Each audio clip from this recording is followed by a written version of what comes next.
Hi, everyone. Welcome to our Dig In Garden webinar. My name is Mandy Bottoms, and I am the Curriculum Coordinator for California Foundation for Agriculture in the Classroom. And we are delighted to have you with us here today.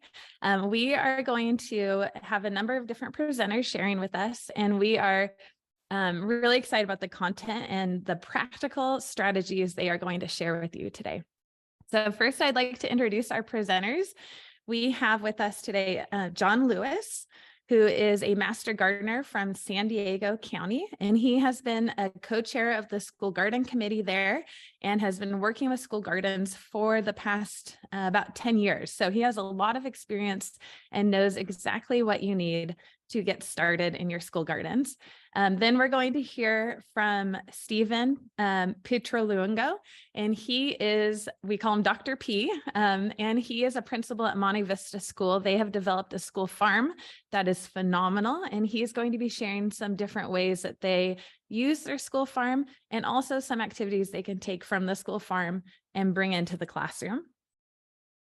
Then I get to come back and share a little bit about some of the resources that we have at Ag in the Classroom that can help you make the connection from your school garden to your communities and even our state's agricultural system. So I'll be back for that.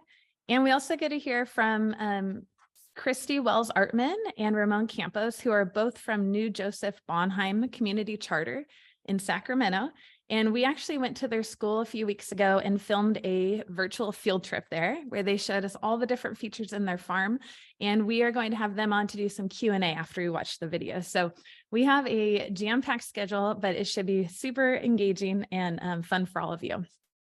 So before we dive in, we are going to go over some logistics for the day. First of all, you are all muted and your video is turned off. That's the webinar settings that we have. But the Q&A is open. So if you've been on a Zoom webinar before, you know down at the bottom of the screen, there's a little thing that says Q&A with some little speech bubbles. That's where you can click and you can add questions as we go. After each presenter, we will pause and take a few minutes, actually almost 10 minutes per presenter, to answer those questions that you have.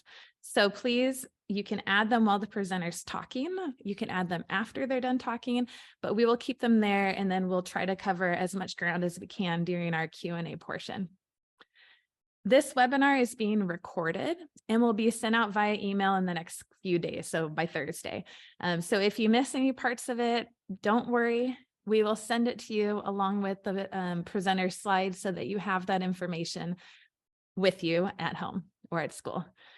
And then just a final reminder, please stay until the end of the webinar for your chance to win some pretty fabulous prizes. We have everything from gardening books to literature books to garden supplies. You can even get a cool t-shirt like this one. So we have a lot of great prizes. We are going to be seeing who's on at the end. We'll get your names and we'll do a random raffle. So don't go anywhere. Make sure you stay with us. I get to share a little bit about California Foundation for Agriculture in the Classroom. We are a nonprofit organization, and our mission is to help young people understand the importance of agriculture and how it impacts their daily lives, which is a pretty fun job. We've been around since 1986, so we have a lot of experience under our feet. And we have been really focusing on helping students understand the idea of farm to fork. So how does that food that appears on their plates, what's the path for it getting there? Since the early 90s, late 80s, we really partnered with Delane Easton, who was then the superintendent of public schools. And we worked with her and her vision to have a garden in every school. And we did a number of trainings. We developed curriculum. We were at the forefront of helping teachers be equipped to do that. It's now, and we continue to work with the Department of Education, the Department of Public Health, and different school garden endeavors. And I'd say kind of the big one right now is the idea of farm to school. And there's a number of programs we're involved with there that we'll tell you about later. We also did things like at the state capitol back in around 2009, 2010, we worked with Maria Shriver and we actually helped her put in a edible garden on the property of the state capitol, and we developed curriculum around that, got teachers and students there. So we have really been involved with garden education for a very, very long time. Next slide. So here's the question. Hopefully most of you know this, but why are we here today? Well, we were able to provide this professional development opportunity with the help of our friends at the National Ag in the Classroom organization. We noticed that we were getting a lot of questions and a lot of requests for more resources around school gardens. So we thought we should do a professional development opportunity with that as the topic. From our experience, there's a big need for practical strategies and support for school gardens, not necessarily all the philosophical things, which are interesting, but actual, what does it look like? What are some strategies? What can we do? What can I walk away with and actually implement? So that's the goal for our training today. We know that school gardens are a huge benefit to students, schools, and communities. In fact, I have, I'm going to share a book later, but one of our former board members said that everything we know about good teaching is magnified in a school garden. Student engagement, meaningful and relevant content, use of manipulatives, cooperative learning, and exploration and discovery. And I love that because we work so hard to have classroom management strategies, but in a school garden, it all comes together. And then the last point, we just love supporting teachers. So when we see a need, we do our best to try to meet that need where we see it. All right, we are going to start our session today with a poll, a quick poll that we've promised our funders that we would do. So if everyone could take just a moment, there will be some questions on your screen. If you could do your best in answering that as close as possible, we'll do a pre-webinar poll, and then you'll see it as something similar at the end. So it should be up on your screen now. Great, thank you all for your great feedback there, and I was just finding my chat and seeing that a lot of you took the time to explain what your role is and how you work with school gardens. So thank you for doing that and helping us understand who is on the webinar today. We are going to go ahead and get started with our first presenter. Our first presenter is John Lewis from the San Diego Master Gardeners Association. So he's going to be sharing an introduction to gardening. Thanks, John. Thank you. So this is an introduction to gardening, how to garden in California schools. As Mandy mentioned, I've been a master gardener for about 10 years. And when I found out that it was a school garden committee in the Master Gardener Association, I was like, okay, that's definitely what I want to do. Next slide, please. So Master Gardeners, we are trained by the University of California Cooperative Extension to provide gardening education and resources to homeowners. We do not deal with commercial growers or farmers. We have about 350 active members in San Diego County, and I met actually at lunchtime, I met with our new class of 50 more. So we're really excited, and we're hoping all of them sign up to be school garden committee people because we need them. As you see, there are about 70 of us in our school garden committee and serving more than 300 San Diego schools. And we get requests for new school gardens multiple times a week. Next slide, please. So talking about how to grow vegetables, plant, grow, eat, compost, repeat. What really I'm going to be focusing on here is how that fits into a school garden. Next slide, please. So the basic needs of a garden, this goes for if it's your house or your school, you need to pick a spot for it. You need a location for it. You need nutrition, soil, sunlight, and water. And those things are not always easily achieved. Sometimes you'll have schools want to put their garden in the absolute worst possible place. And that's what you are there for, is to try to talk them out of it. And believe me, it's not always an easy task. Next slide, please.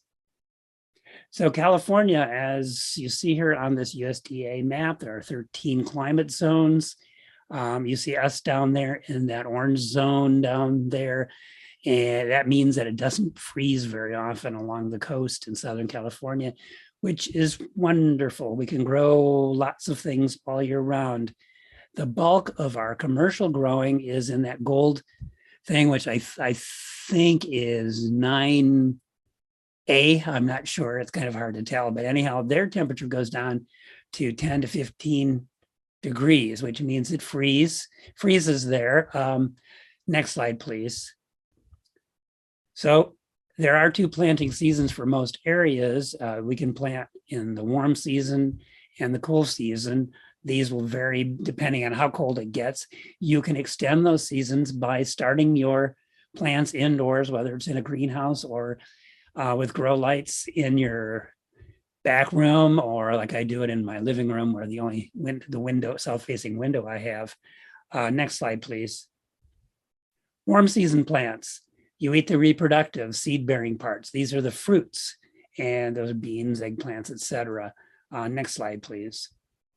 Cool season plants are the vegetative parts, the real vegetables. It's where you're eating the stems, the leaves, the flowers, the roots, and there's a list of the ones that we eat there. Next slide, please. Containers. School gardens, as you see on the left, we encourage schools to build raised beds. There are a number of reasons for that. You can control the soil, texture, quantity there. It makes it easier to access the soil, usually keep them 4 feet or less in width. And one of the things that I say, if you have raised beds and the kids are less likely to climb into them, I've done a couple of schools where they were just in the ground. The kids just walk right through it and they trample everything. And I do too. So it's really even a better reason to have them.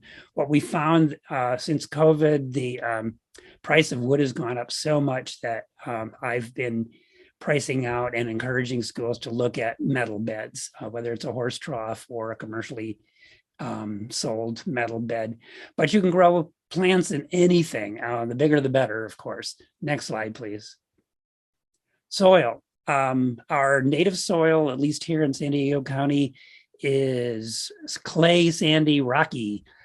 Great for growing natives, exactly. And a lot of our school gardens have native gardens in them, and we don't do anything to them other than maybe a little mulch to keep them a little moist. Mended soil is going to be dark and really what you need to do. Next slide, please. So you can assess your soil. This is a nice test where you stick your soil and water in a mason jar, give it a shake, and then you measure all the different layers, the clay, the sand, the silt. And after a while, then you can figure out what the percentage of these things. And your goal is to be right there in the middle of that loam and clay loam area.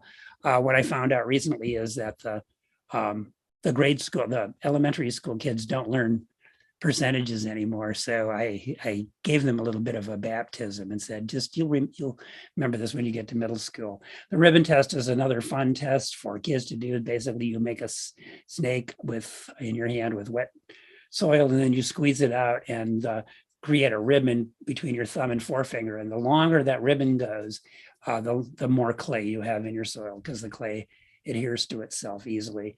Next slide, please. Amendments.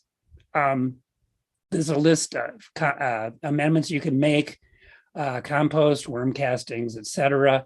And then bagged soil, 80%, and fill it up to the top. I know people think, we don't really need all this, but it's going to settle. Some of the schools that we deal with don't allow even, chicken manure, or any kind of animal manure, including worm castings, which, is surprising, but, it depends on the school district. Next slide, please. Sunlight. Edibles need 6 to 8 hours of direct sun to grow fruit. And they also need the warmth. That's another thing. So I know your tomatoes, I believe, don't start setting fruit until temperatures are above 55 or 60 at night, I believe. So so again, placement. This is location, location, location. Where do you put your school garden? Next slide, please. So how to plant, lots of info on this page. Take a look afterwards. I'm not going to go through that whole thing, but basically this is a method of doing succession planting. So if you have plants that you maybe only get one crop off of, for example, cilantro only lasts for a while before it bolts. Corn, going to put out those ears of corn, they will, once they're done, they keep growing. Tomatoes, you can keep going all season, but you can do succession planting. Plant corn every couple of weeks. Plant your cilantro every couple of weeks. Next slide, please. Water and irrigation. Vegetables are one of the highest demand for water of all the crops that we grow. You really need to be able to get them watered well. And that watering can there, one of the things that you face with a lot of schools is when they're starting their school garden, they say, oh, we'll just have the kids water the plants. And well, it doesn't work that way. I show them, here, dump your whole watering can on the soil. They do, and then I scratch the soil and they see that it's dry as a bone, like a 1/4 inch deep. Yeah, you really need to have an irrigation system. So next slide, please. So inline irrigation, commercial systems like this, where you've got a line coming into the bed, you have, and these are called micro drip irrigation. They're usually set about every 6 inches, and you can have a shut-off valve for each bed. You can have a timer on each bed if you've got the money for it. But this is the way to go. This also keeps the soil, wets the soil, but keeps the leaves dry. And otherwise, you're going to have problems with mold and powdery mildew and that sort of thing. Next slide, please. Raised bed irrigation. You probably will need to water your seeds twice a day. Do daily, for new plantings, daily watering. And you can get, if you have a custodian who will do this for you, it's wonderful. Those are the people who you really should depend on if they'll do it. Turn off irrigation in the rain. I mean, our irrigation at the school that I work at mostly wasn't on from October through March, which was wonderful. And then if you have valves, turn off the water on your empty bed so you're saving water. Next slide, please. Sample garden diagram. You can have different areas. Some gardens, this one has fruit trees, has a low water butterfly garden, which could be a native garden to raised beds, and you have them on a multi-zone controller with different amounts of water being allocated in different days that they're watered. Next slide, please. So as plants grow bigger, you water deeper and less frequently. Mulch veggies with straw on raised beds, that works really well. And harvest regularly. Next slide, please. Harvest frequently. That the more you take off, the more the more fruit you will get. There's a race between you and the critters. So varmints will get into your garden and eat. They tend to invite their friends or have lots of babies if they get lots of produce out of your garden. And next slide, please. So wildlife, they want to eat your garden. So raised bed will keep the bunnies out. If you put a 1/2 inch hardwood cloth underneath your bed, that will keep the gophers out for a few years until that starts wearing out. On the right-hand side, you see a really cool cage that we built over a raised bed. It's just PVC. We made a PVC frame, and then we wired 1/2 inch hardwood cloth onto that, and that keeps out all the animals and birds, etc. And the nice thing, it keeps hawk moths out, which means you don't get any of those nasty tomato hornworms. As far as things like aphids and those sorts of things, I squish the aphids in my hands and then show the kids and ask whose shirt I can rub my hands off on. if you got a really bad infestation, you either pull that branch off or you pull the whole plant out. So really you do hand removal or exclusion. You can't use insecticides or pesticides in most school gardens. Next slide, please. Composting. Worm bins, commercial compost bins, or a deluxe compost system like this beautiful one that an Eagle Scout built for me. On the right, that one has 3 sections. You put your fresh greens into the first one. The second one is already full and you let it sit, and you hopefully have some big, strong kids that'll come and turn that pretty frequently. And then the third bin is the stuff that you can take out and put in your garden. These are labor intensive. It's kind of really tough to maintain one in a school unless you have a really good support system of kids and or parents.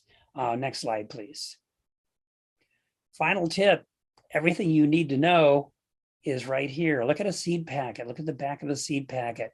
This one in the middle has the planting zones. It tells you when to plant in your area, how far apart to plant, how deep to plant the seed, when to thin it, how much, whether it needs sun or not, and when to start inside. I mean, there's all sorts of things. And some of them even say how many days it'll be until you get a crop, which means that you can count back from the date you want to hit. Right now, we're shoving pumpkins into all of our school gardens, hoping that we'll have pumpkins ready for when the kids come back from school, and then those will last until Halloween. That is about all I have to say, and I see there's some questions, and I will put the link to the state Master Gardener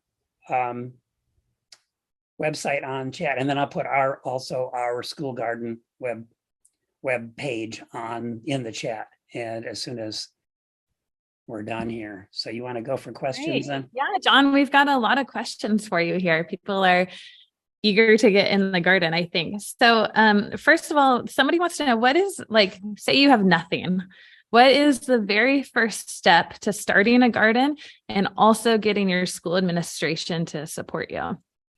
Well, I would say first step is to talk to the administration and find a champion. I mean, we occasionally will run into a principal who wants to have nothing to do with it. It's just more trouble than they can imagine. And that's getting less and less likely. More and more people are getting into the whole garden concept and how good it is to get the kids out and also to teach in the garden. But yeah, you need a champion. If you can get parents to get involved with it, if you can get a master gardener, you have some really good resources.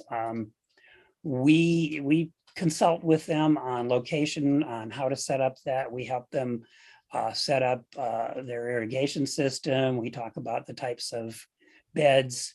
I have facilitated, work days with my schools on Saturdays. And like I said, I started a garden club at a school, and tomorrow they're going to be pulling weeds and turning garden beds over. So there are all sorts of ways of getting gardens to work. And also the school garden committee, or the Master Gardeners of San Diego, have a grant program. So we give out $500 mini grants to schools, and each one of those is sponsored by a Master Gardener.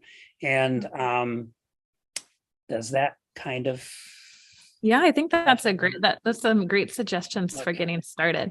Right. There's another question that I feel like comes up even in my kids' school that we talk about a lot is, the best time to plant is spring, and everybody's ready to plant, and we get it in the ground, and then everybody goes home for summer. So how do teachers manage the garden in the summer? And are those plants just at a loss and you never get to see them again? Or how do you keep the students engaged when everyone goes home? Some people let the garden go fallow, and it's too much work to maintain it over summer.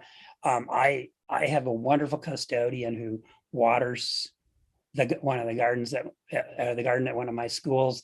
And I came back in August. I hadn't been there in a couple of months, and everything was absolutely huge. There were sunflowers that were 15 feet tall. And then I found out that he had just turned the water on in the morning and let it run all day, every day. It's like, oh gosh, well, it really shows you that the more water you give them, the bigger they go. And the tomatoes were all over the place.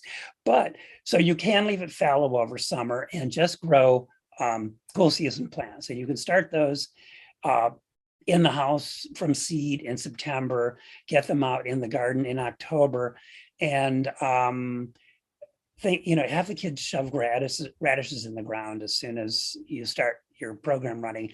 Most schools have a really hard time doing anything in the garden before October. They're too busy just getting everything off the ground. So stick radishes in the ground, and 25 days later, you'll have radishes, and the kids can learn to eat those things. I have kids that love radishes. That's great.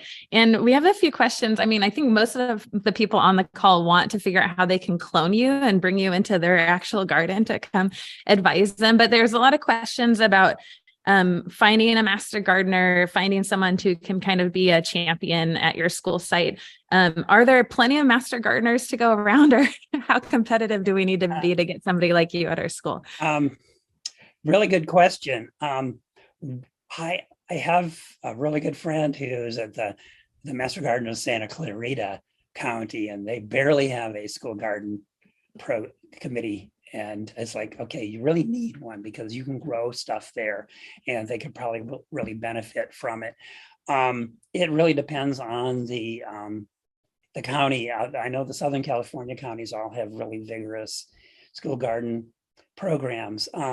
That link that I put to the state Master Gardener program is a really good place to start to find out, and someone will respond to you and link you to your county's Master Gardener, or just Google it. If you live in Merced counties, just Google, Sandy or Master Gardener Association of Merced County and see what comes up. You should get I think we all have public websites and lots of information and resources on them. I know take a look at our school garden thing, and you're welcome to use that anytime too. I mean, there's all sorts of curriculum on there, and all sorts of great information. Great, thank you. There's another question. This one's pretty straightforward about what's a good inexpensive compost bin that students can start using at the school site? If the school's just starting out, I would start with a worm bin, and those can of worm bins, like the round one that I had in the photo, those are about $80. And go on, Buy Nothing or your next door and ask if anybody's got one that they're not using, and there you can get one for free. Really easy. Also, our county has a rebate program on those. If you buy them, we work that rebate program to death. Just getting every school has at least one worm bin in my area, and the kids love that. And I'm a wormophobe, so I just say, oh yeah, it's really nice, play with it over there. And but what I do is I just recruit other people to go and do that, and the parents are usually really helpful with that too. Those plastic bins that look like a Dalek, that the black thing like that, I really dislike them. And they tend the some that I've seen, I mean, they don't even hold together. You can actually just, depending on, again, ask for permission, depending on your school and your school district. Some schools and districts want your compost bin to be totally enclosed, so no rats or anything could get in them. And and then others can, I've just seen others where they just put 3 pallets together and dump everything in a pile there and just keep turning it. And then you can do 3 of those things where you make a big, like a 3-section, looked from above, it's E. It'll be 1, 2, 3, 4, 5, 6, 7 pallets, and you throw everything in there. Keep it far away from the classrooms. The hard part is making sure that you're doing a good job with it, and that takes constant attention, and I'd otherwise Great. throw it all in the green bin. There's another follow-up question. I don't think you mentioned this specifically. What about those ones that you can rotate and they roll? They're like the round ones. My chief here, I think she's on the webinar. She was planning on being it. She has 2 of those rotating bins at home, and she just loves them. But she's one of those people who'll be out there at 6 a.m. rotating that thing for a half an hour or so. And I just can't get them to work. But I'm lazy, and I think I'm going to trademark that, the lazy guard. Seems like a good way to incorporate the physical activity for the day for students. You've got all that energy. Kids probably would love to rotate those things. I have not had good luck with them, but other people have. All right, we have about a minute left, so there's one more question. Someone's asking about programs that incorporate entomology, that one of their schools they work with has a real passion for bugs and how to interact with them in a helpful way. So do you know of any resources around, maybe you see resources around entomology? Good question. I'll have to look that up. And I know Heather's on here now. I see her. She just posted something, and Heather might put something in the chat about that. Yeah, I see somebody else posted there about it. So we can reshare. We can reshare those that are getting. I'm reading it. The integrated pest management pages. That's really how to prevent insects. So, I mean, if you want to encourage insects, there's lots of pollinator things. One of the great things about having insects in your school garden is you can talk about why they're there. What are those insects doing there? Are they, how much trouble are they? Is that a problem? I love showing the kids aphids underneath a digital microscope, or just with the magnifying glass, and we talk about them. I even have that video of the ladybugs eating the aphids with the dinosaur noises running behind it, and show those kids just on my phone, and they just love that. Even the middle school kids go crazy over that. So it's really funny. Anyhow, yeah, and Heather was just saying about picture books there, so that would be a good idea. Yes, what else? No, that's great. We will repost. Right now we have the chat coming into the panelists, but all of those helpful links, we're going to copy and paste them and send them out to everyone. So you can use those as you wish. So thank you, John. That was so informative, and it sounds like it really hit a chord with everybody. So we really appreciate you being here and sharing your wisdom and experience. Thank you. This was a lot of fun. Great. And I'm going to disappear now. All right, we are going down to Simi Valley next. Dr. P, who is there at Monte Vista School. He's the principal there, but he has a long history, well, not that long, right? A long history with incorporating agriculture into the different classrooms that he's worked in. So take it away, Dr. P. Hey, good afternoon, everybody. As Andy said, I'm Dr. P. That's Pietro Lungo, so it just kind of went to Mr. P, then I got those fancy letters, Dr. P. So years ago, I started out as an agriculture teacher in the Los Angeles area, which is kind of unique in itself. And for 19 years, we had the best school farm, I thought, around. So it was pretty cool. I joined the dark side and became an administrator, but with my roots in agriculture, every school I went to has the best school garden, the best school landscape, et cetera, et cetera. So take a look here. Before we get started, look what I got in my hands, right out of our school garden. So excuse me while I take a beautiful berry. Super, super sweet. The kids, in fact, today, they went out there, harvested many strawberries, tasted the difference between a bright red one and ones that weren't quite as red. So anyway, let's go back to that slide. So Monte Vista School is an independent study academy. We have kids as young as kindergarten and as old as high school. So when I came to the school 8 years ago, they had a kindergarten area that wasn't being used anymore. So we turned it into a school farm, which is really cool. And you can see the young lady, she just harvested those turnips. That smile alone is worth the reason why I would do this job. Just look at how she's excited about getting in the garden, getting her hands dirty and taking some turnips home. The next slide. So one of the things about our school and any school garden is use what space that you have. So the middle slide there, the middle picture, shows the kids working actually a part that was once a lawn, that we took the lawn out and we installed drought tolerant plants. And they're planting, I believe right in there, sowing some wildflower seeds.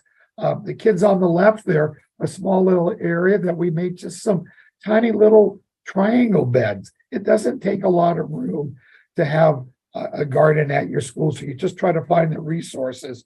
And then the shot on the right there, again, the kids, I think that's the same picture of the same group of kids harvesting the turnips. Small little area, maybe no more than 2.5, 3 feet by 3 feet little triangles that we elevated the beds, and it's amazing how much vegetables and fruit you can get off of a small area. Next slide. So a couple of shots of our school garden. The greenhouses, they're 6 by 10, maybe a little bit smaller greenhouses. I like to use all kinds of resources. Eagle Scouts, scout projects. John mentioned he had a scout do the compost bin. Well, I had some scouts looking for an Eagle Scout project, and I had some funding. Those greenhouses from Costco were about $500-600, and the scouts put them together. Did some more fundraising for the benches, and you can see the picture off to the right with the one greenhouse full of great-looking plants. We have a school nursery. The nursery, it helps us in many ways. One, it provides us some funding throughout the year because people come and again, you can take a look at the container stock. We grow a lot of our plants to plant on the campus. We had a lot of milkweed growing on school. In the last 2 days, the caterpillars have just gone crazy. They completely defoliated all of our milkweed plants, but we had more in the nursery to plant. Oftentimes, the different groundskeepers from the different schools in our district will come by and grab a lantana or a particular plant they need to plant in their particular school they're taking care of. And then again, it's just nice to have plants to sell to the public. We can, as I mentioned on the beautiful strawberries, we picked up 1,000 bare roots of these literally for pennies, and now we're selling them for a couple bucks each, and we've sold quite a few of our strawberry plants that puts funds back in. And now look at that picture to the top left corner. That's that same bed those kids were planting the wildflower seeds in. Look at the poppies with all the rain we had. The poppies are just all over the place. Again, use your entire school for a school farm if needed to. Next slide. Tomato plants. We call those tomato plants on the left our salsa gardens. They're just 2-gallon buckets. There's a tomato plant in each one with some peppers, onions, and garlic. Those will go home with the kids or stay at school, but we call them a salsa basket because it's pretty much a component of the salsa, and it doesn't require much room to grow. Get used containers. People are throwing them out. They'd love to give you containers. Don't be afraid to get out there and ask your families if they got any empty nursery containers.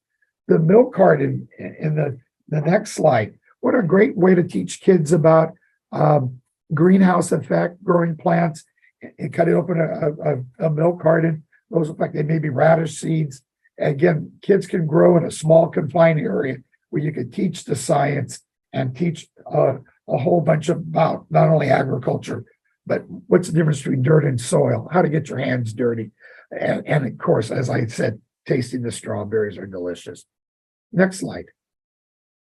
The picture of our crops in the ground, as John's mentioning, the little raised beds. Notice there's some spaghetti drip system in there. Irrigation is important. We love having the irrigation so we can keep things alive throughout the year. Tomatoes got in the ground real late this year because how cold and wet it is. But we should have tomatoes near the end of June. The good question again was, what about the summertime? Well, this guy here, I'm around all year long. So I encourage my families to come by during the summer to harvest. I also bring up a lot of fruit up to the district office. You treat the district people They'll treat you right back with good things when you need things. Take a look at those artichokes. Those artichokes are amazing. Our cooler weather has allowed us to have artichokes as late as May. A great harvest. Boy, the kids are loving taking those home. And then you can see that one little bed down below. It's just a 4x4 foot raised bed that we made out of prefabricated wood. Working with the local high schools that we have, they have wood shops. We get them the lumber, they make the containers. And then my goal as a principal is not only have gardens in my school, but gardens in all the schools in our district. So neighboring schools will come to us and say, hey, we need plants. We're looking for soil. Can we get a planter box? And my job is to say yes, and let's figure out how we can get a school garden going at your elementary school. Next slide. So this is kind of fun. We have some chickens at school, and so our birds have an education. And thanks to Ag in the Classroom, this great little worksheet here, right from Ag in the Classroom curriculum. So take a look at those eggs on the screen there. The eggs on the right there, a top view and a side view. Hopefully you could tell which one is the egg from the school compared to the egg from the store. The egg from the store is the one on the left. It's a grade A egg, but notice the white albumum, how much it's spread. The color of the yolk is a little bit lighter, not as golden. And notice the one on the right sits higher, and the albumum, the white is a lot closer and tighter. That would be graded as a grade AA egg. If you don't have chickens, well, you can still go out, get some eggs at the supermarket, and look at this great little egg scale here. So the kids, you can see the kids looking at the scale in here. So look, we take a little egg. You can say, all right, that's coming in about a medium. And have the kids guess. Now, of course, if you take an egg, look at that size of that egg. One of my little kids called it a dinosaur egg, but look what it did when it went on the scale. Off the chart. So having the kids just grading eggs, handling the eggs, they now know the difference between large, medium, small, extra large, and what the grades mean. So you can teach about eggs without having chickens, but I tell you what, having chickens at school sure is a fun little thing to have, but I'll let each school determine that. But if you can convince your principal or convince your school to have some chickens, I say go for it. Next slide. So the another thing that we do at our school is we could teach agriculture, because agriculture is more than just crops that you eat. Flower design and how fun it is to do different flower arrangements. I do a monthly flower class here with my kids. They bring in their grandparents, their siblings. You can see how excited the young lady is with the display of flowers. The arrangement on the left was a Mardi Gras arrangement. And look, hot summer, we want an ice cream sundae. So we made a little ice cream sundae display. Fortunately, we have the flower market close to us, Los Angeles Flower Market, but we also grow a lot of our own flowers, sunflowers, and whole calendulas and roses. So we're always in our garden. And not only does it teach the kids about flower design, but you could also, again, bring the birds and the bees, parts of the flower. But it's fun having flowers to work with your students. Next slide. So I'm also known as the succulent guy in here. So looking at that, those are cactus, not succulents. Wow, that's a little trick question, because all cactus are succulents, but not all succulents are cacti. So succulents are any plants that hold a large amounts of water in the roots, stems, leaves, etc. While cactus are a succulent that's native only to the Americas. True cactus only grow in North America, South America, and Central America. And typically they don't have leaves. Instead of leaves, they have thorns. Not all cactuses have thorns, but they are a little bit different. So we have a lot of fun with cactus. So let's go to the next slide. Hit the next slide, please. So look, oh my goodness, the dinosaur. So I'm going to show you a real fun little project. that we can do with these dinosaurs. So we could go back live.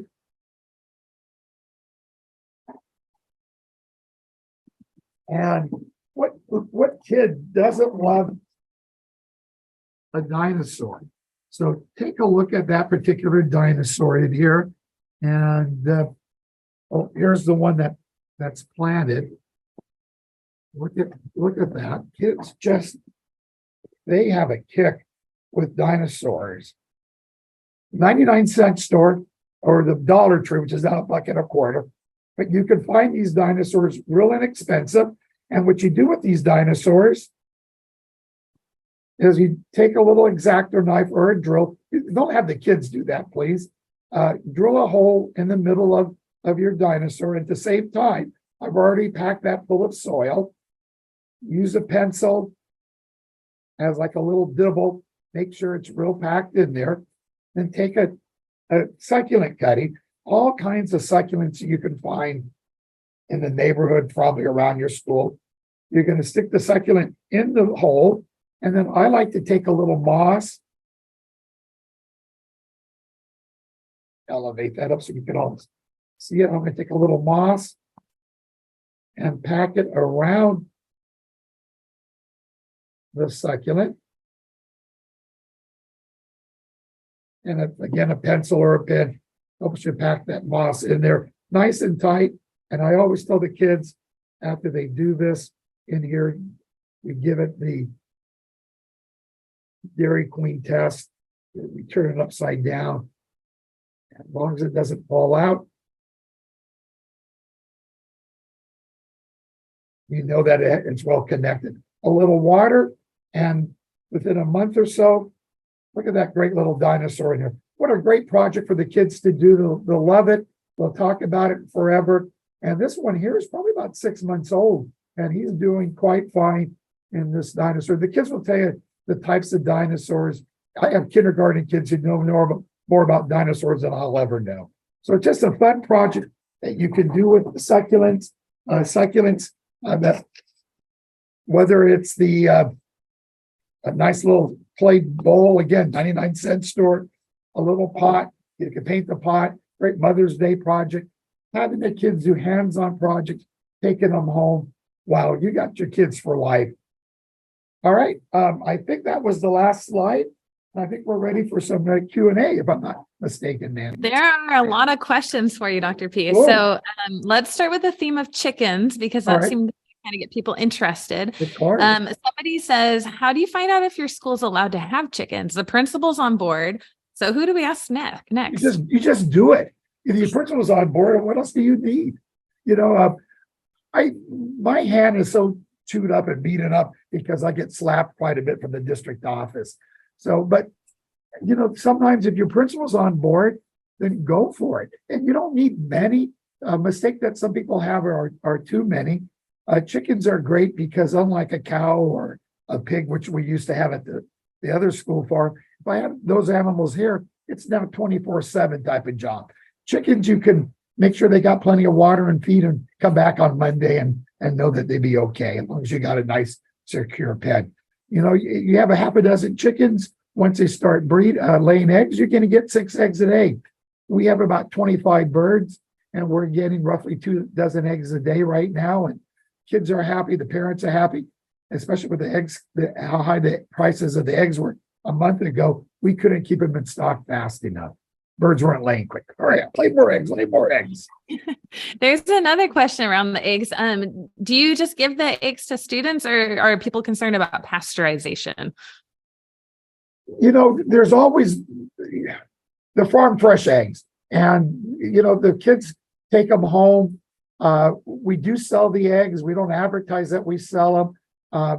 Eggs don't need to be pasteurized. What happens to the eggs if you wash them? Then the eggs need to be refrigerated. We will sometimes take a little cloth, wipe off some of the manure off of them, and we will refrigerate them, but they don't need to be refrigerated. I guess, you know, in our world of liabilities and suits, I guess it's out there, but it hasn't happened yet, and I'm knocking on wood that it won't happen to us. So, again, you pasteurize eggs, you just sell them as farm fresh or give them away. Great. A couple questions about how you're able to incorporate agriculture and gardens kind of in a regular way. What's your schedule? Are all classes involved, or do they have their own space on the school site? How do students work in the garden? Well, again, we're kind of a specialized school. We're an independent study school. Our kids come to us for an hour a week to meet with their teacher, but we have a lot of labs that we open up to all of our kids. So as principal, I have a lot of leeway because it's my school. I'm going to run it the way that works best for me. So I teach on class on Tuesday. So today, Tuesday, this morning, I had kindergarten through third grade for an hour. Then I had fourth through fifth grade for the following hour. Then after lunch, I had middle school kids. And then in the afternoon, just before the webinar, I had the high school kids. And we also run a 4-H program. We had one of my parent volunteers. We do an educational 4-H program. I involve the parents, involve the community, and it's awesome the way it works in here. So when you have to either have a principal who's behind you or just a dedicated teacher, and every school is going to be unique and different. The elementary schools that we get the school gardens out there, typically there's a champion on the campus who wants to run with the program. Great. There's another question about school field trips to farms or other agricultural places. They're asking about any key considerations, or maybe there's insurance, logistics. If a teacher wants to take their students out to a farm, what would you recommend? Well, there are some, for instance, in our area here, we have some local farms that specialize in school trips. And I'm sure they carry the liability and such. It's amazing that one farm that's out here called Underwood Farms, I don't think they're in the business of growing crops anymore. They're in the business of providing school field trips because that place is always packed. So I were to reach out to the individual farm to see if the farms have available to bring buses onto campus. We have gone to through our career tech ed, we have taken some of our trips to school farms, and we just clear it through our risk management, making sure that and I've never been told no, but again, it doesn't hurt to double check with the farm. But I imagine most communities, especially in the suburbs, probably have places close by that offer school field trips to farms. That's some good advice. Our family, we have a farm, and my husband would never let a school field trip come just because there are a lot of liability issues and things that aren't necessarily child safe on a farm. So I think finding one that specializes in that is a great idea. And I would add is also asking farmers to come to you, because what we do is we also bring our tractors to the school site. So that's a way that it's less liability and you can still share what's happening on the farm. Right. So we do two things here at Monte Vista. We work with Ag in the Classroom, or California Women in Agriculture, and we host a farm day every other year. And that we'll bring every single third grader. We brought 1,000 third graders onto our campus, and we had 50 different vendors. But most schools or districts have high schools that might have an FFA program. When I was running the FFA program in LA, many elementary schools brought their kids to us. So they're coming to a school. So obviously the school has some safe stuff. So if you have a high school in your neighborhood or in your district that has an agriculture program, talk to the teachers there, because high school kids love showing elementary kids around. Good advice. This is totally something I think that you might know about, but I don't. Any tips for getting capital improvement projects approved by reluctant district offices? Yes, you bring your district office people out to your school farm and show them what you're doing. When you have a basket full of tomatoes, you bring a basket of tomatoes, not only to the district people, but to their secretaries. Like our flower classes, we're always bringing flower arrangements up to the district office. They're coming to take the classes. So when your district personnel have happy secretaries working for them, it's hard for them to say no. That's great advice. There's another question about what resources would you recommend that help tie the garden and the lessons that happen there naturally? How can we tie those into the standards that we're teaching to? It's called Ag in the Classroom. For instance, this worksheet here that I showed in here, eggs sized up. I mean, these are 3rd to 8th grade science standards. They're all built in there. So Ag in the Classroom has done a wonderful job of tying in curriculum and hitting not only science standards, English standards, all types of standards are tied into the curriculum. You guys have already done the work for us. So if you're not using ag in the classroom yet, shame on you. You need to tap into all those beautiful resources that you guys have done for us. And I think we need to wrap up very soon, but how do you keep your garden going in the summer? What's your strategy that you implement at Monte Vista? Well, as I mentioned, I am a year-round employee, but I get parents involved. I was at a school that there was a parent. I was working with the school that had a parent involved, and the principal wasn't going to give this particular parent a key to get into the gate so they can water during the summertime. And after I talked to the principal talked to that principal, and she said, "Oh yeah, that does make kind of sense. You give them a gate key, you get your parents involved, because the main thing is, as John mentioned, is the watering, because nothing hurts more, I think, of a program. Kids work. It's June, it's beautiful. They come back in August, September, and it looks terrible. But if they could come back in August and September and be able to pick a few tomatoes or have a crop going. So the main thing is to figure out getting parents, getting your custodian, getting somebody involved that, hey, they could turn on a hose. So what the weeds grow, but at least it looks alive. And the more involvement you get, then it's easier to keep the program around year round. Okay, one more question snuck in here, so I want to make sure we get to it before we go to our break in just a minute. For a school that doesn't have an FFA program, how can they get one started? Well, an FFA program is a little bit more unique. For instance, I don't have an FFA program here at Monte Vista. You need to have first a teacher who's credentialed in agriculture and has to have a CTE, a career tech ed teacher, or a teacher who has the degree from one of the universities.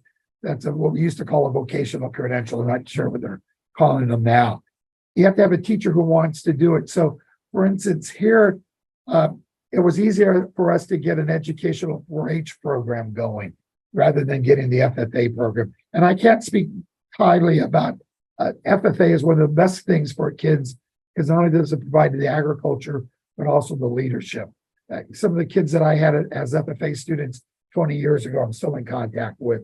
And it really molds the kids into fantastic young adults and future leaders.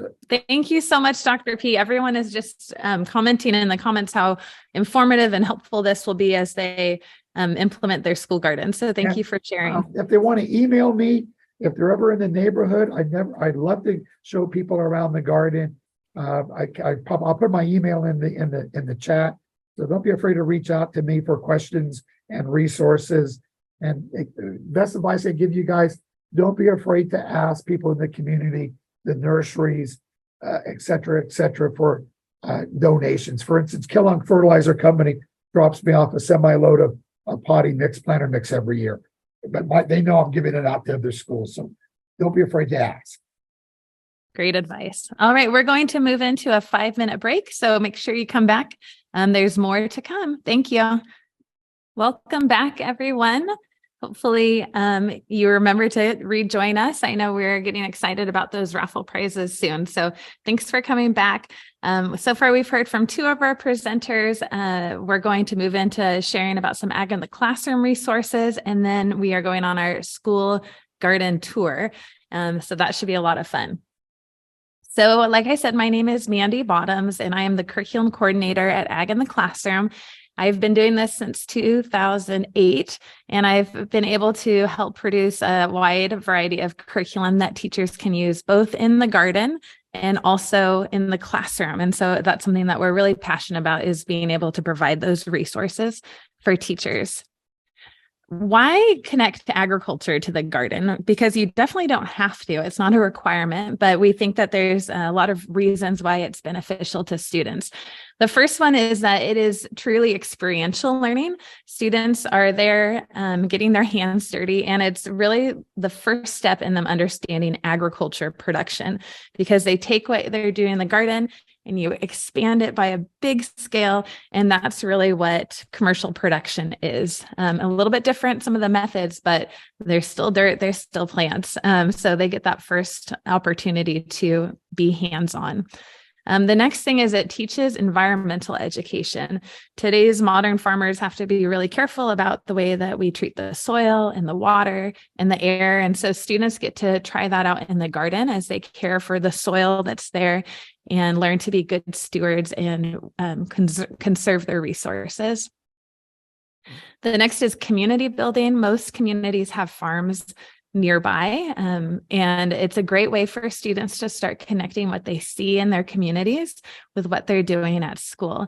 This can help build relationships and help students really feel like they're part of a bigger community, the community that's producing the food and the food we eat and the fiber that we wear. And then finally, it's a good start for some economic education because students can see that there are actual costs and inputs that go into growing food and fiber and flowers. And they can see that, our teacher has to buy the equipment for it and the soil. And we might be able to sell it at the end, but we might not be able to. So it's a great introduction to the costs of producing food, labor, transportation, and things like the market and how that works. I know a lot of school gardens take it a step further and they might make their own salsa or they might sell their produce at a farmer's market. So it teaches them all of those important economic skills. So we are going to show, now that you know why, we're going to show a few of our resources and some of the hands-on activities that we have that go along with that. The first one we get to share about is a project. Some people were asking about farm to school programs. We were fortunate to partner with Fresno Unified School District in offering farm to school resources for their district. And basically, I'm going to take you to our website and show you where they are first. So learnaboutag.org is where we are. And then this is Fresno Farms to You. And we have a variety of resources. So each month has a different commodity. And for example, this is the poster that goes with the month of tomatoes, which is September. Each one has a newsletter. The newsletter features a farmer spotlight, health benefits, a recipe that is easy to do in the classroom. Usually they don't take a lot of equipment. And then there's a lesson plan aligned to California state standards there. This one's about how do trucks tomatoes get transported across the state. So all of those resources are right there for you on our website under Fresno Farms to You. I brought a hard copy of the newsletter with me today, the one on tomatoes. In the back, there's also books, literature connections, and websites. And then up here, there's even a virtual field trip. So you can scan the QR code and you don't even have to worry about insurance or liability. You can just go through the comfort of your classroom and visit a farm on YouTube. So, and those have all been vetted by us very carefully. So this is a resource that you could use for school gardens when you're growing tomatoes. Don't just leave it at that. We planted tomatoes and we walk away and we hope that they grow. Tie it into what's being grown in our state of California and how important tomatoes are to our economy. Another resource that was there on our webpage that we didn't show you because it doesn't display very well when it's flat are these mini books. I'm going to show you how I just folded them. When you print them, they're super printer friendly. They print just like this. And I've worked with kindergartners in putting them together and they could even figure it out. So you nest the books inside. And then it tells a short story about a different commodity. So I pulled everything for tomatoes for our presentation today, but we also have grapes and leafy greens and herbs and berries and corn, and there's lots of different commodities. So when you're growing it in the garden, go into the classroom now and let's read about tomatoes. Why are tomatoes important to California? When I used this in the classroom, the students enjoyed coloring it. Sometimes the books talk about different varieties and the different colors that they are, so they can follow along and annotate and color to their heart's content. And then one of the things I really love about this in particular is that they take it home afterwards. It doesn't stay at school and they can share it with their families. So it's a great way to make that whole connection from the classroom to home using these little mini books. And then the last thing that's listed under Fresno Farms to You is the link is in the chat, I see. Our videos. So we call them Meet the Grower. We sat down with a grower who grows the different commodities and we asked them questions not just about the farm. There are some about the farm, but things like, what kind of skills did you learn when you were in elementary school that you're still using today as a farmer? And I love the answers that they give, a wide variety, but it really helps students feel like they've met a grower by the time they're done watching the video. So please check those out and see what we've been doing with farm to school efforts. I have to say, if you are not aware of the CDFA Farm to School Incubator Grant Program, and this sounds like something that you would love to implement at your school, there is a lot of money available through CDFA to apply for funds and make a connection with farms to school. So it could be including your food service personnel, could be including educational resources, but I would encourage everyone to go to CDFA and look into the farm to school incubator grants. It's big money, so you're going to have to get like your whole district organized around this idea of farm to school. Okay, the next resource I get to show you is from a lesson packet called the We Garden lesson packet. And we'll show you how to find it on our website. You go to teaching resources again, and you scroll down to school gardens. You'll find a lot of good stuff there. And then there's the We Garden lesson packet. And today we're doing one called Shake, Rattle, and Roll. It's for grades 1 through 3. That one's showing seed match. So we have a wide variety of lessons available there for lots of different grades. This one that I'm sharing today is called Shake, Rattle, and Roll. And it's actually a lesson that we partnered and adapted from the Junior Master Gardener curriculum. So John, I'm not sure if you're familiar with that one, but we've worked with them for a long time. And what you do, gather all my materials here, is it allows students to take an active role in testing their soil and to see what kind of soil they're planting in. So what you do is you go and get a sample of soil and put it in a jar that you have a lid for. That's important. And then you're going to pour in some water. And you want to leave some space at the top because, like the name of the lesson says, shake, rattle, and roll. There's going to be some shaking happening as you do this activity. And I'm not going to do the intro, but the intro has a fun introduction where you use different kitchen items to explain the different types of soil, which can be clay or sand or silt. And so you can get different items from the kitchen, have the students feel it so they can get an idea of what those materials feel like, or those types of soil. So once you have it, nice tight fitting lid, you have your students shake it up. They can get really into this, sometimes too into it, as vigorously as they want, round in circles. This is a fun one to do in groups and to have the students go to different areas, especially if you haven't put your garden in yet. They can go around and scout out different locations and then try to figure out what is the best soil. So once you're done, it's going to look kind of just like a muddy soup, but something's kind of starting to happen that you can see already. And I'm going to show you the one that I did yesterday, which you can really see the layers going. There's kind of a fine line that goes around the middle here. And then you can see some organic matter floating on the top, which is kind of fun. And what happens in this jar, if you shake it up real vigorously and break up all those clumps of dirt, is that the soil will start to separate, and the heavier particles of soil will go down to the bottom and the lighter will go to the top. So that means that the sand is going to be the bottom layer, the silt will be the middle layer, and the clay will be the top layer. That's actually not here. The clay is actually down here. That's mostly just water at the top. And then I love that you can see the organic matter because I just dug this out of my yard. So it's a little bit of everything in there. And then this is a great way for your students to assess the soil that's in your garden area. If you end up having a lot of clay in your soil, guess what? The water is probably going to get, your plants are going to get waterlogged because it can't move through the soil. And if you have all sand, once you do this activity, that's not good either because all the water will go straight through the soil. So you want something with a little bit of everything, kind of in the middle, and you'll know that's a great place to plant your garden. So that one's called Shake, Rattle, and Roll. a hands-on activity that you can do in your classroom or in your garden or both. The next thing I get to share with you is a book that we have on our website. It's called Gardens for Learning. And you're going to go to School Gardens, which is where we were. Here we are again.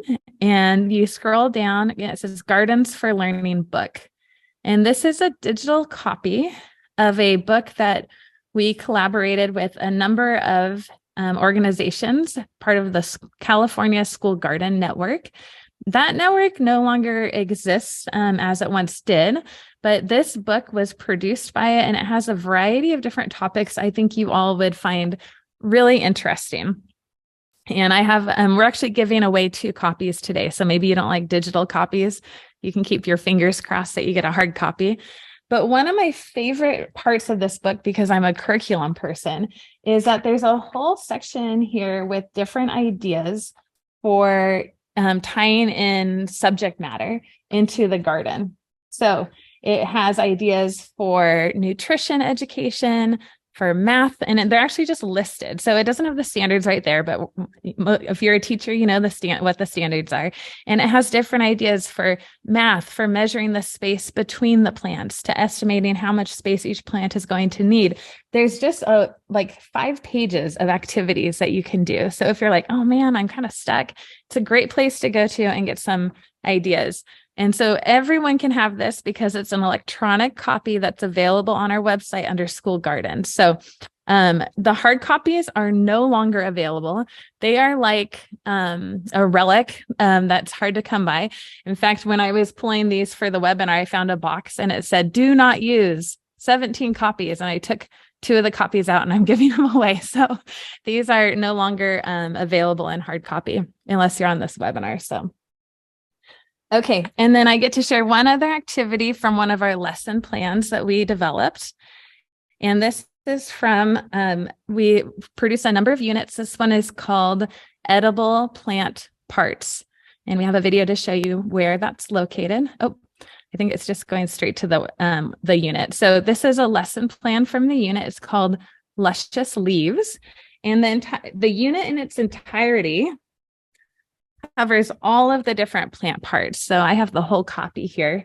There are 10 different lessons, and they kind of go from the bottom to the top. So it starts with the roots and talks about the stems, the leaves, the flowers. So all of those parts are in here, and they're activities that you can be out in the garden growing and planting, and then come into the classroom and you continue the learning. And you can even do it with things that you've grown in your own garden. So for example, the one I get to share with you today, Luscious Leaves, is something that you can take the leafy greens, which I brought some, that are growing in your garden. After you've grown them, you bring them inside. And leafy greens are great because you can grow them in the winter or in the spring. So they're kind of a year-round one. So I brought in a couple examples. And in this lesson, it introduces students to the nutritional value of different leafy greens. And then it takes them on a leaf observation where they're going to observe different characteristics of the leaf. They're going to take their leaf and they're going to measure the length. I would do this in groups because that would be fun. So they'll measure the length. They're going to talk about the color, which, I mean, you could say green, but then when you have all these leaves together, you realize these are not the same. So they describe the color, using all those ELA words that they know. Then they're going to talk about the texture. These 2 leaves also have a lot of different texture going on, the smell, and then finally they're going to taste them. And I've done taste testing of leafy greens before, and I thought it was going to be a total flop. And all the kids love the leafy greens. I had parents afterwards that were like, I heard my kid eat spinach in class today. So it's a fun way. A lot of students would never eat this at home, but if they grow it in their garden and you take it inside, they will chow down on it. I don't know what happens. And then they get to talk about which leaf was their favorite. And then on the back, there's some more nutrition and graphing activities around the different, I think it's vitamin A that are in the different leaves. So that's just another example of the curriculum that we offer. Edible Plant Parts is one unit of many units we have on our website. If you go to learnaboutag.org and then you go to teaching resources, all of our lesson plans are listed there. You will have a good, grab a cup of coffee or a hot tea and you can sit and look at all of those. That's all the time I have to share for our lessons, but we do have some Q&A if you have any questions about ag in the classroom and what programs we offer. I see a question here. I have to moderate my own questions, but I see a question here that's, are resources available in Spanish or other languages? Yes, we do have only Spanish and English, and there are Spanish resources available. I think if you go to teacher resources, there's a drop down and one of the options are Spanish resources. So you can check those out. And one of the questions is, what is CDFA? That's a good question. That's the California Department of Food and Agriculture. So I think we'll put the website up there for CDF. Oh, it's already there. Thank you, John. If you want to check out CDFA. Is there a National Ag in the Classroom? Yes. So National Ag in the Classroom not only funded this professional development opportunity, but they also have a database where all the ag in the classrooms in the US, all 50 of them, put together their resources in one database. So if you're like, wow, I really like California's, wait till you see the national one because it's even bigger. So that website is agclassroom.org. There it is, /matrix. The matrix part is what will take you to their big, huge database of lesson plans and books and all sorts of great stuff in there. Are there high school level lessons? Yes. We have a lot of high school level lessons. So for example, if the first one that comes to mind is we did one about fertilizer and the environment. And that one ties in really strongly to chemistry. But if you wanted to do some learning about fertilizer, and basically what it helps students understand is that you want to apply just the right amount, because if you apply too much, it's going to leach through the soil, and there's different hands-on activities to help them learn that. And you have to have it at the right time. And when is the right time? So we have all levels. We have everything from we have pre-K all the way up to grade 12. So there's information for everybody. If you are a high school teacher and you want to incorporate some technology into your classroom with agriculture, there's a great program called Journey 2050. And we'll put that link in the chat too. And Journey 2050, you go on, you can register as a teacher, and then basically it has your students go through a continuum where they're first learning about, basically it's farms in 3 different countries. Right now they have Canada and India and Kenya. And so they go to farms in those different places and they use different farming or gardening strategies really on those different farms. So it's a great way to have them start to think about, wow, agriculture is not just my community, although it is that, it's the whole world. People are growing food. So journey2050.com. I would encourage people to go there and sign up. It's a fun game. I've played it too. So it's a lot of fun. We have a question about our annual Agriculture in the Classroom conference that we have each year. Yes, we will be having it again this year. We're excited to share that it will be in Sacramento. And it's going to coincide with the Farm to Fork Festival that's hosted here. So the dates for it, mark your calendars, are September 22nd through 24th.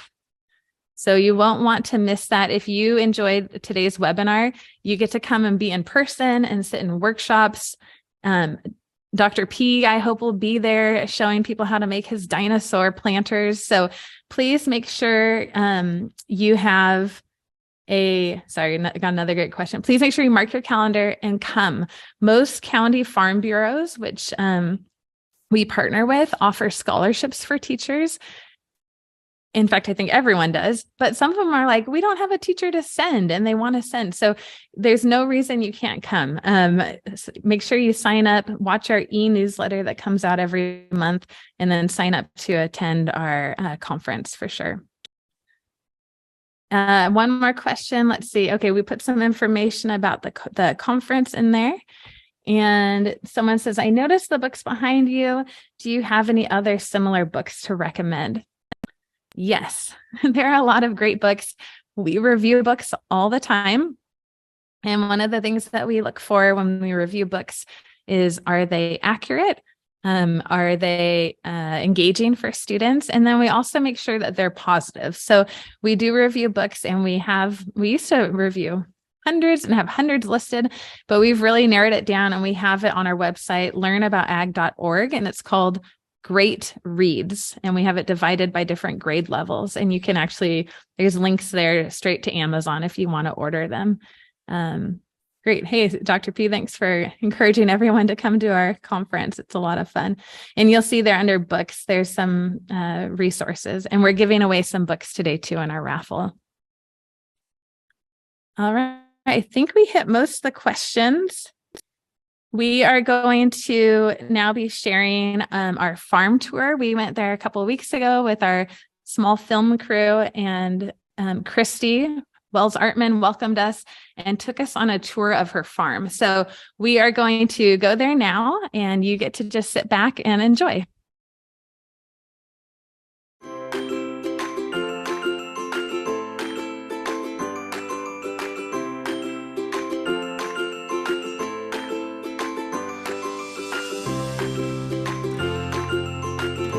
So this farm is something that the students and community built. Parents have come in to support, and community members, and this is not a perfect farm. It's kind of a grassroots farm.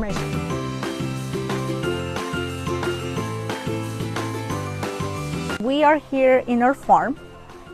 Behind me you will see the rows that were made by our wonderful community. Parents, students, teachers, and volunteers came together on a weekend, and we all work together on cleaning it up. Each class gets one row. The kids come, and based on the season, they pick crops that can grow during that season. The kids plant the seed. It all starts with the seed, and they monitor the growth. They've been growing lettuce, mustard, radishes, carrots, and today was a celebration because the students got to harvest, wash the lettuce and all the veggies that they collected from their own farm, and they made a colorful salad. They boiled some eggs, they make some homemade dressings, and we had a feast. Why did we pick this type of model? Well, because that's what is out there. That's what they see on the real fields, right? They have rows, and they have to keep it clean. They have to monitor it. They have to put the irrigation, and that's something that we see here. As when you have a raised bed, you don't see much of irrigation systems there. They use buckets or water cans to water. So we wanted to have a model that mimics what is out there on fields. So this compost heap that we have here is done by the students, and what they do is after the cafeteria, they break down the food into different piles for the composting, and they bring it here and they recycle it.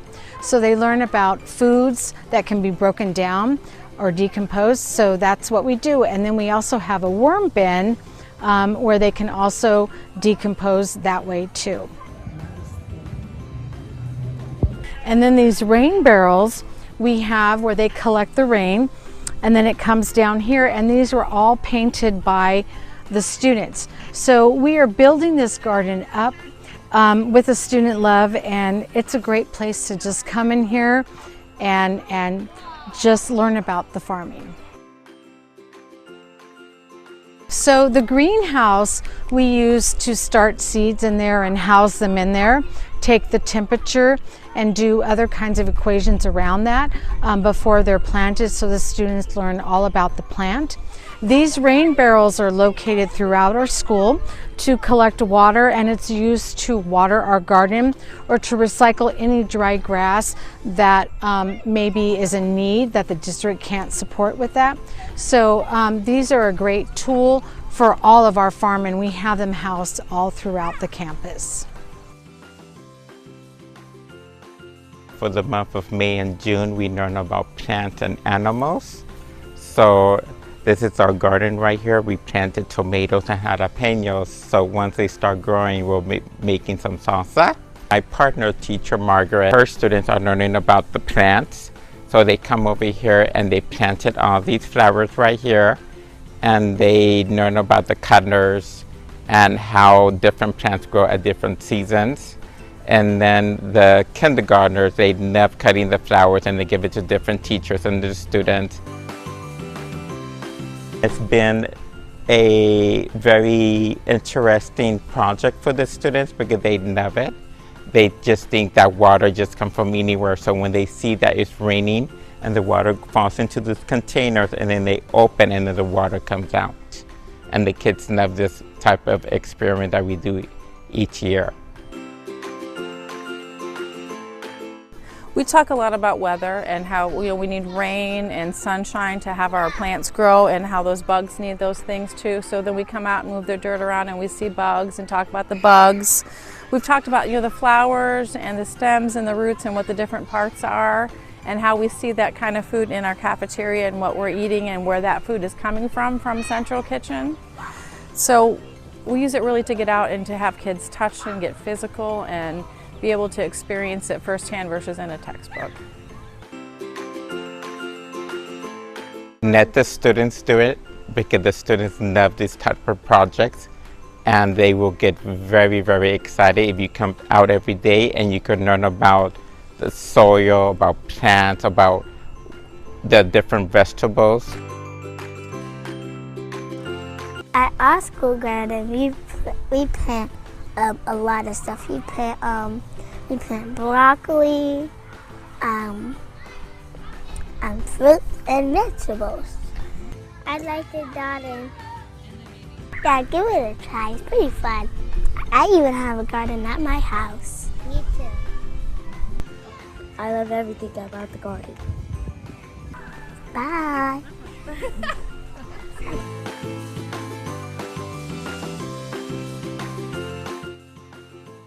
All right. So that was the garden at New Joseph Bonheim School in Sacramento.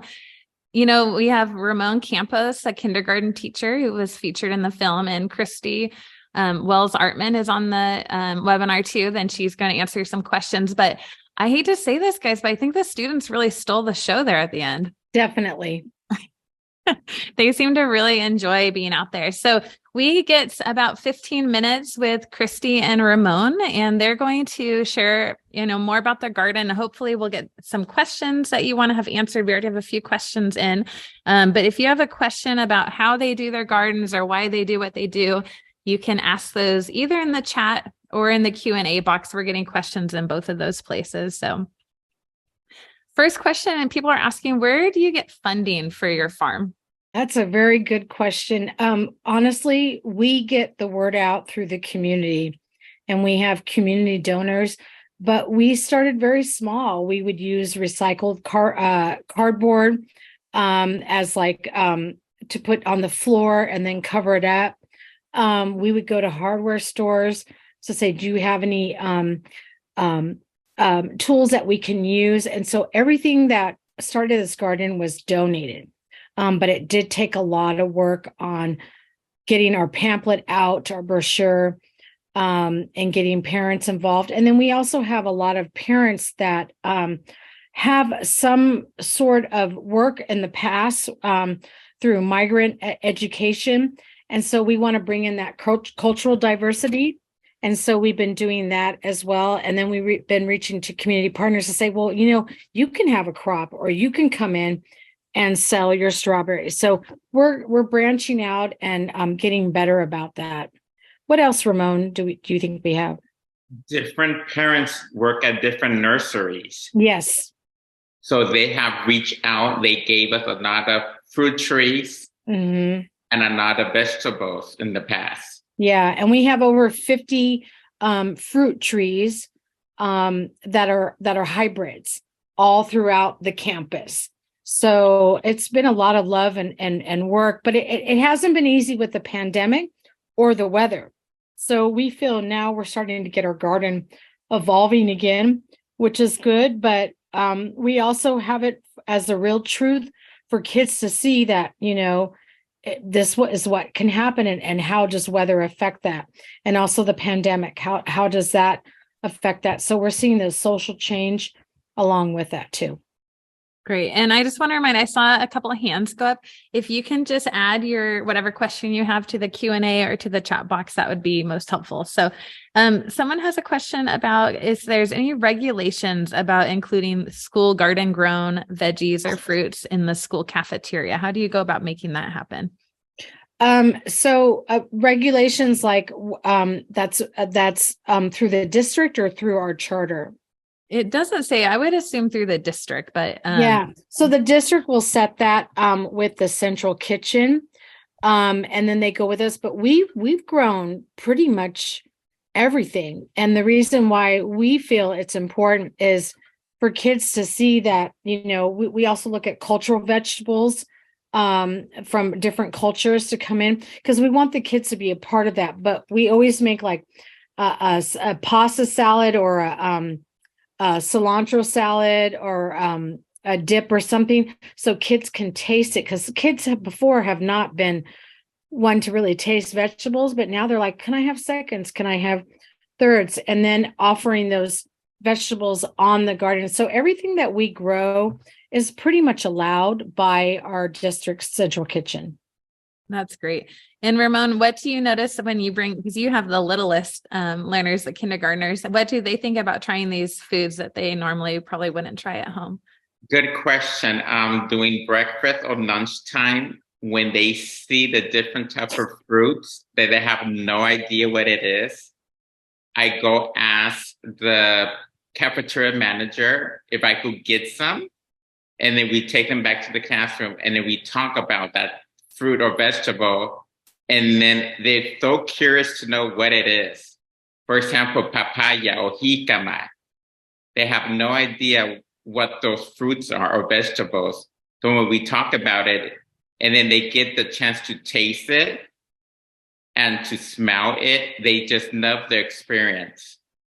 Strawberries, we're in strawberry season right now.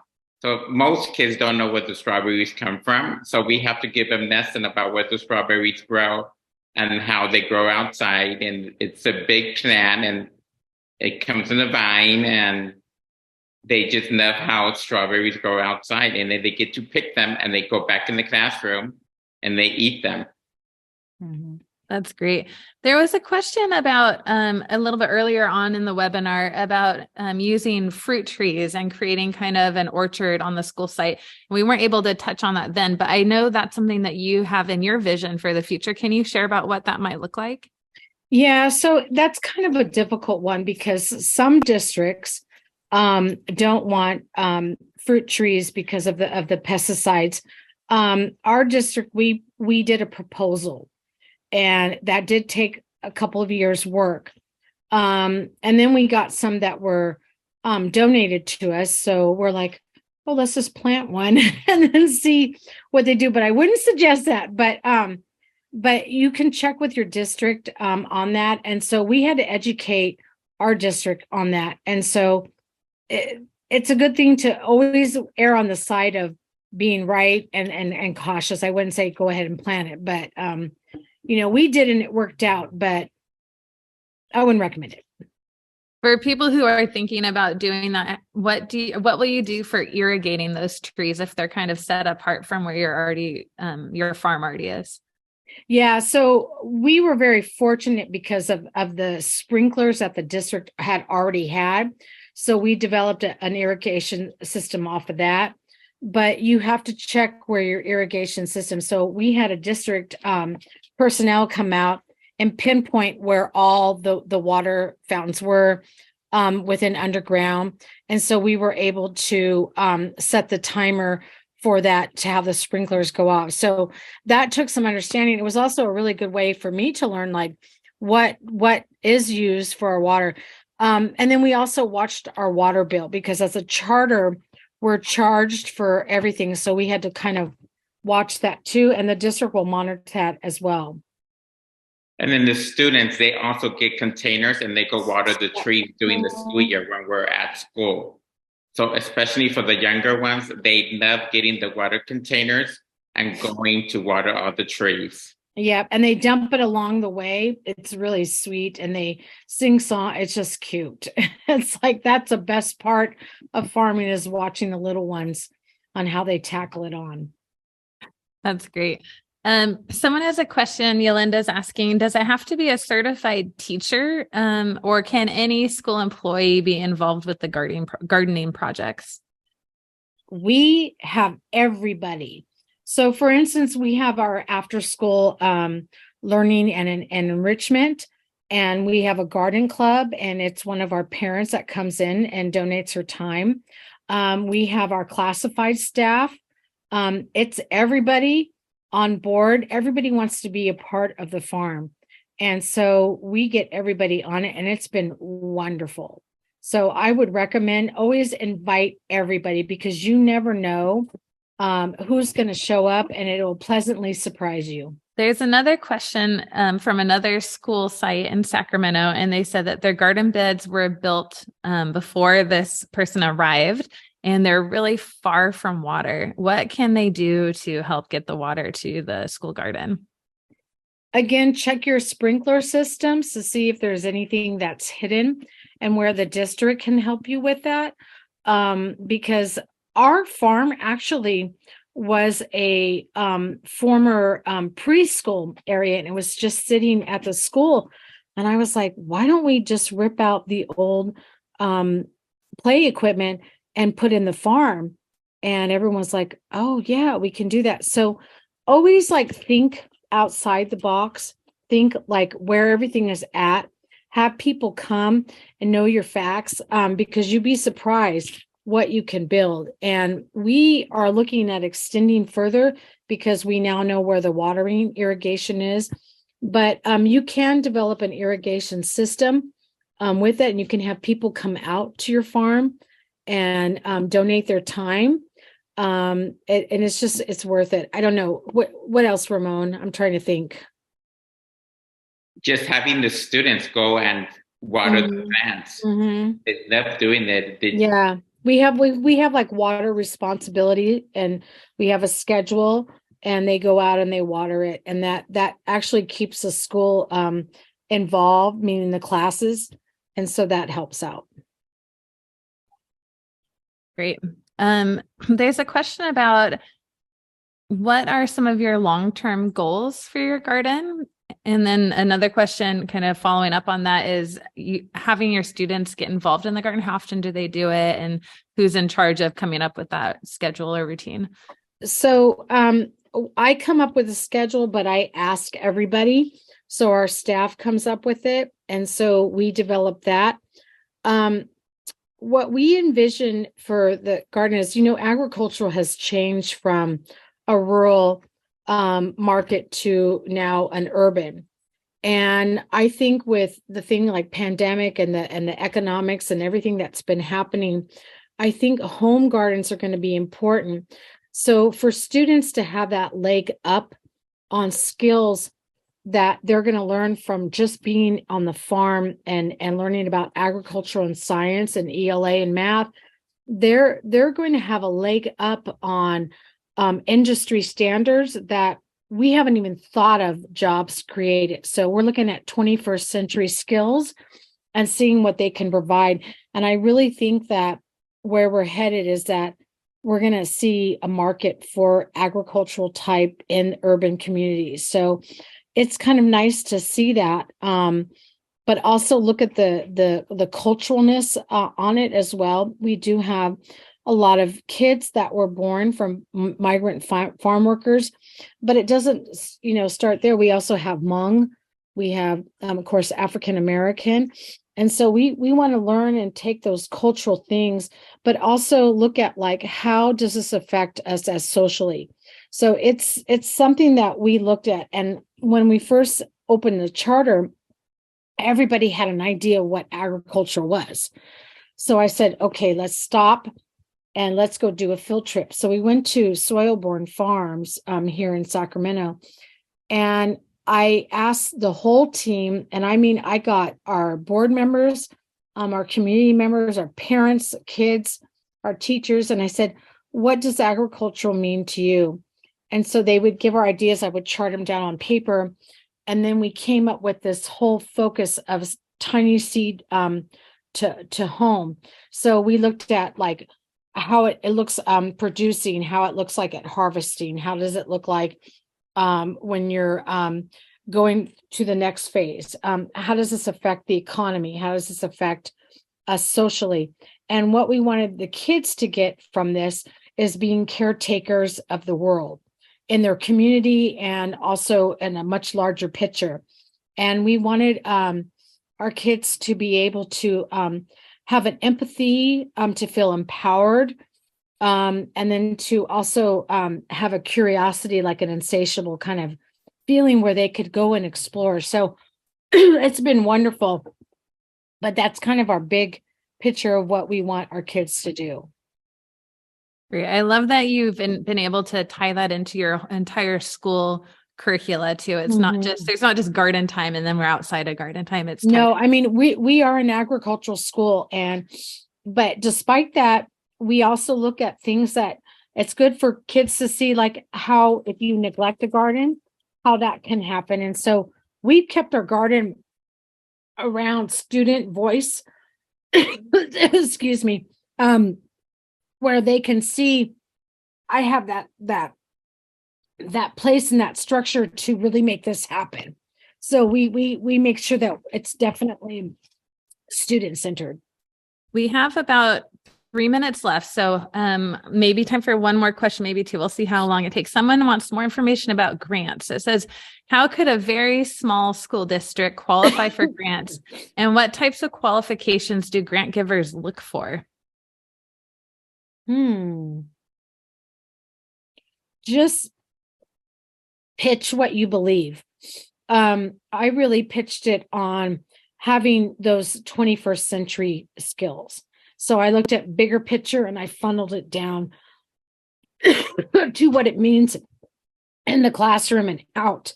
So that's really important to do that. But pitch what you believe is in your heart.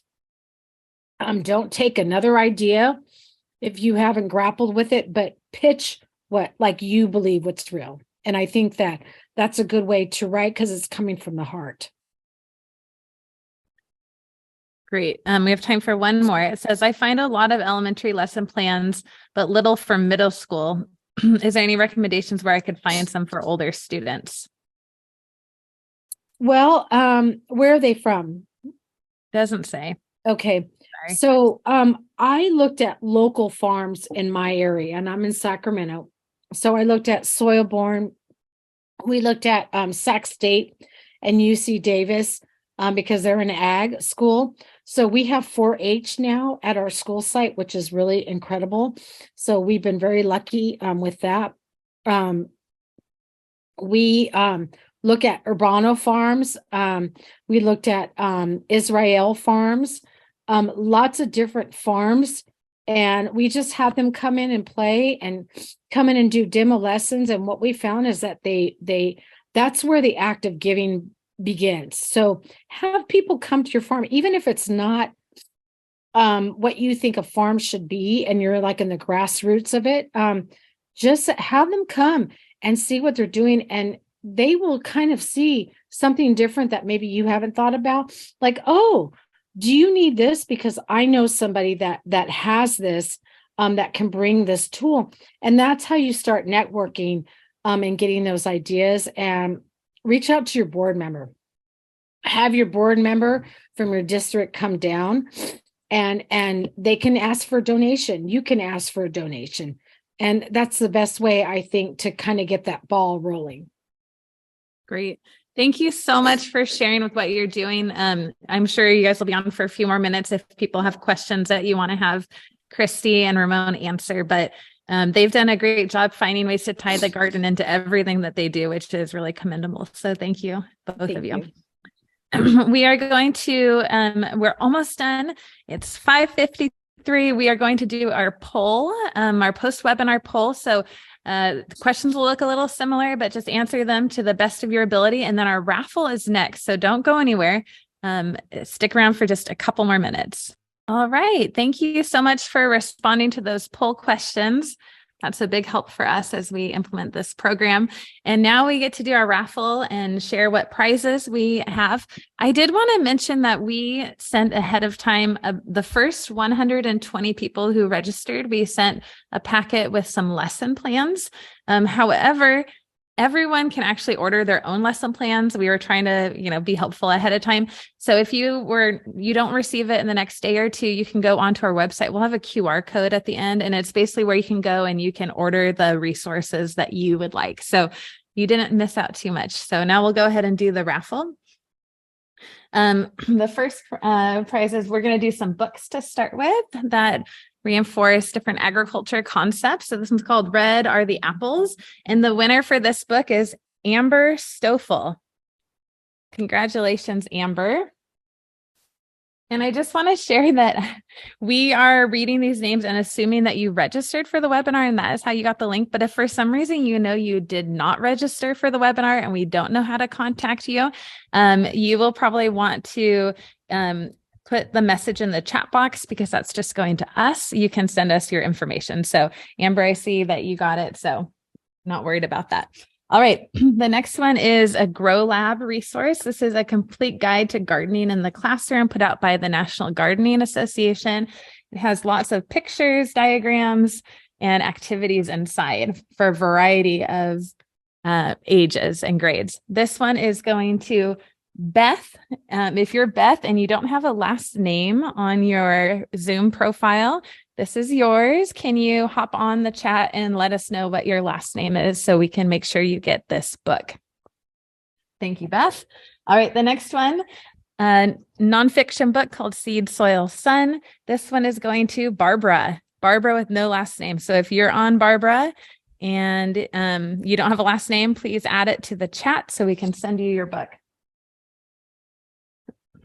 This is a fun one. Grow it yourself. Grow your own snack, which many of your students are doing in the garden. This is going to Yvette Ubaldi. Congratulations, Yvette. This is a massive book of activities called Project Seasons. It says for discovering the wonders of the world, but many of these are related to agriculture and to school gardens. This is going to Samuel Whitehead. Congratulations, Samuel. Here's one of those coveted Gardens for Learning books. This one is going to Yelena P. Congratulations, Yelena. And we have one more Gardens for Learning book going to Carlos Cervantes. Congratulations.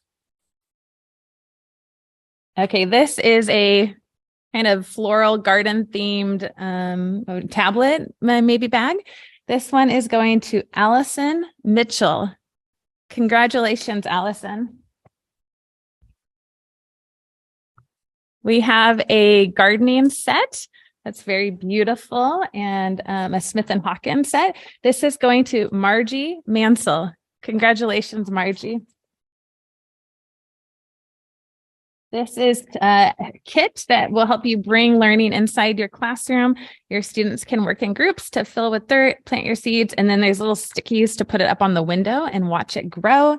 This is going to Candace Hant. Congratulations, Candace. We also have a Teach Ag, Proud to Teach Ag t-shirt like the one I'm wearing. This is going to Byron Strickland. Byron, if you could take a moment and tell us what size you want in the chat box, we will mail it to you and make sure you get the right size. And then this is kind of our grand prize. It's a garden tote where you can put seeds or shovels or what have you. And I've filled it with different seed packets. There's maybe 10 different seed packets in here. for you to take into the garden and get growing. This is going to Holly Johnson. Congratulations, Holly. Well, I want to say one last time, first, I want to say thank you to our presenters who came on to share their wealth of information and expertise. I think most of you were able to see their emails that they put in the chat. So please, if you have follow-up questions, share those with them. We will be sending out this recording, a link to the recording, and a link to the presentations, and a link to the school farm tour that we recorded. We'll be getting that all out to you on Thursday. So please do check your email. Sometimes they go into that promotions folder because we send them out through Constant Contact. So make sure you check there. And then I think if you haven't yet put in your contact information for being a winner, please make sure you do that. I don't think we've heard from Byron on the shirt size, and I don't think we've heard yet from Beth. I think we got Barbara, but not Beth. So Beth, if you're on and can add your last name, that would be great. All right, we are going to end in just a moment and show a slide with some more resources. Thank you all for being here. Scan the QR code and it will take you to all Ag in the Classroom's resources, and you can order more there. Thank you for being part of our webinar.